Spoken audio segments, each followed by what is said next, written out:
अभिवादन स्वीकार कीजिए ब्रजेश मिश्रा का और आप देखना शुरू कर चुके हैं द डिबेट।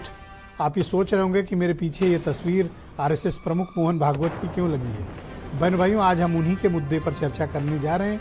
कल उन्होंने पुणे में एक बहुत महत्वपूर्ण मुद्दे पर अपनी ओपिनियन, अपनी स्पीच प्रस्तुत की, जिसमें उन्होंने कहा कि हर मस्जिद के नीचे जो मंदिर तलाशे जा रहे हैं और आजकल ये जगह जगह जो मंदिर तलाशने का सिलसिला शुरू हुआ है, ये गलत है और खुद को हिंदूवादी नेता, ज़्यादा बड़ा नेता दिखाने के लिए कुछ लोग इस तरह की हरकतें कर रहे हैं, कुछ इस तरह के काम कर रहे हैं। मोहन भागवत का ये स्टेटमेंट पहली बार नहीं बल्कि दूसरी बार आया और बड़े सख्त लहजे में आया है।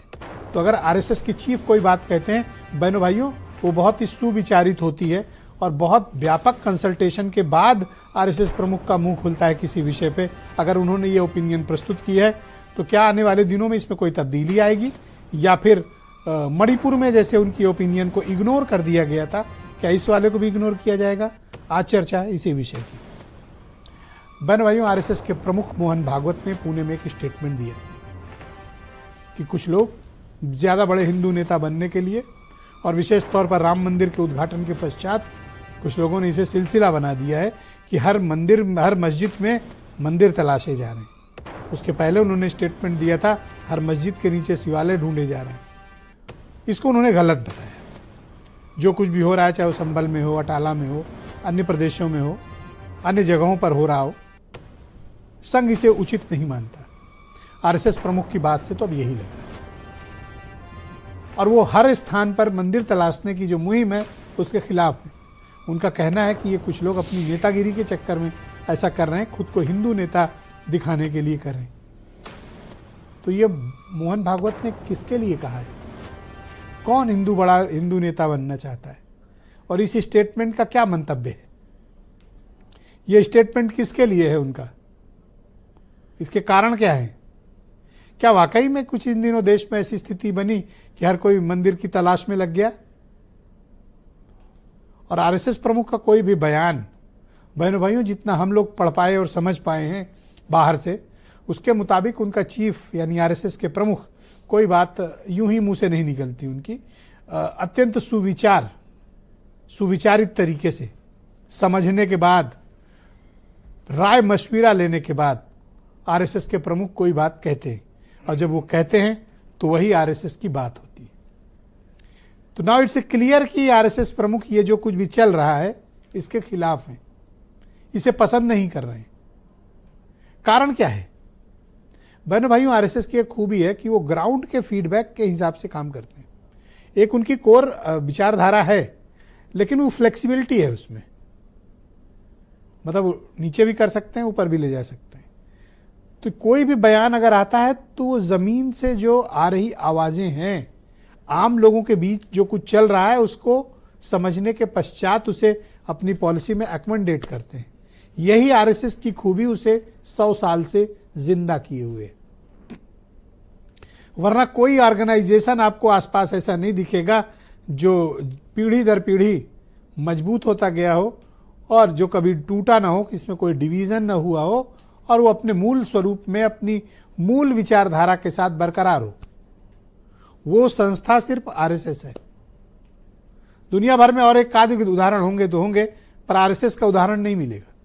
कोई डिवीजन कभी नहीं। तो यानी उनकी जो विचारधारा और उनकी जो बात है और उनके प्रमुख का जो मंतव्य है, बहनों भाइयों, यही राजनीतिक विमर्श है। तो क्या जो भारतीय जनता पार्टी के लीडर्स, कुछ हिंदूवादी नेता, ये जो हर मस्जिद में मंदिर तलाश रहे हैं, ये गलत है? आरएसएस के मुताबिक हाँ, ये गलत है। तो सही क्या है? उसके बारे में आरएसएस कब जवाब देगा? इसका सोशल मीडिया पर आज मोहन भागवत के स्टेटमेंट की हिंदूवादी लोग ही आलोचना भी कर रहे हैं। एक वर्ग है जो उनके इस बयान का क्रिटिसिज्म कर रहा है। उन्हें लगता है कि आरएसएस उन्हें अपने मकसद के लिए इस्तेमाल करने के बाद एजेंडे से हट रही है। तमाम लोग आलोचना भी कर रहे हैं आरएसएस चीफ के इस स्टेटमेंट की।